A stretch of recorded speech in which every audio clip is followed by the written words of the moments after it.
Hare Krishna, Radhe Radhe and welcome back to my channel. तो friends, आज मैं आपको ये बताने वाली हूँ कि इस पृथ्वी पर जन्म लेने वाली आत्माओं की यात्रा कितने प्रकार की होती है।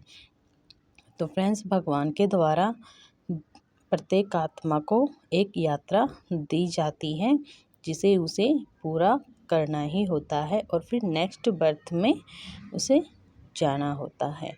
तो फ्रेंड्स, जब हम अपनी एक यात्रा पूरी कर लेते हैं तो हमें नेक्स्ट बर्थ दिया जाता है दूसरी यात्रा पूरी करने के लिए। तो फ्रेंड्स, ये आत्माएं कुछ इस प्रकार हैं। पहली यात्रा जो कि है आध्यात्मिक यात्रा। आपने देखा होगा या सुना होगा कि कोई भी इंसान जो करोड़पति हैं या वो कोई फिल्म अभिनेता है या अभिनेत्री हैं, तो अचानक से उनके मन में अध्यात्म के प्रति प्रेम जागृत हो जाता है और वो सब कुछ छोड़ कर के वृंदावन में जाके कोई संत के जैसे जीवन जीना शुरू कर देते हैं। तो फ्रेंड्स, भगवान के द्वारा उनको ये आध्यात्मिक यात्रा दी गई थी जो उनको कभी भी किसी टाइम पर उनके अंदर जागृति आ जाती है और वो इस राह को चुन लेते हैं क्योंकि भगवान ने उन्हें यह यात्रा दी हुई होती है।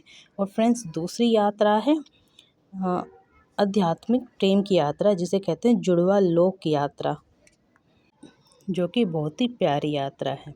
तो फ्रेंड्स, ये यात्रा श्री कृष्ण और राधा जी से बिल्कुल मैच खाती है और शिव शक्ति से भी ये बहुत ही मैच खाती हैं। तो जो लोग इस यात्रा में होते हैं, तो जब उनकी आत्मा जागृत हो जाती है तो उन्हें यह आभास होता है कि वह राधा कृष्ण के ही समान हैं या उनकी गोपियों के ही समान हैं। और फ्रेंड्स, उनका ताल्लुक गोलोक से भी होता है। फ्रेंड्स, तीसरी यात्रा है कार्मिक यात्रा, जो अपने पिछले जन्मों को अगले जन्म में भी भोग रहे होते हैं और उनको वह यात्रा दोबारा से दी जाती है। जो उन्होंने पिछले जन्म में किसी के साथ अगर बुरा किया है तो वो उन्हें अगले जन्म में भी वैसे ही फेस करने को मिलता है जो उन्होंने पिछले जन्म में किसी के साथ बुरा किया होता है, जैसे मर्डर, रेप, खून, किसी के साथ कुछ बुरा बर्ताव। तो फ्रेंड्स, इस तरह की या लोग जो होते हैं उनको दोबारा से ऐसा जीवन दिया जाता है जो उन्होंने दूसरों के साथ किया है तो उनके साथ भी वही होता है या फिर उनको उस चीज़ को भोग करके दोबारा दूसरे जन्म के लिए तैयारी करनी पड़ती है। अगर वे यह नहीं जान पाते कि वे अपने पिछले जन्मों को भोग रहे हैं तो वे कभी भी कामयाब नहीं हो पाते। अगर वे जान लेते हैं तो वे दोबारा अच्छे कर्म करके वो इस जर्नी को आसान भी बना सकते हैं।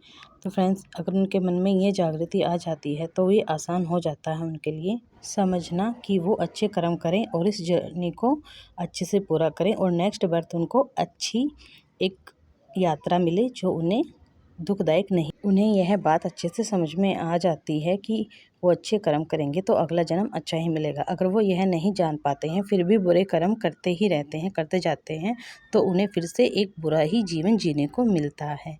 तो फ्रेंड्स, राधे राधे।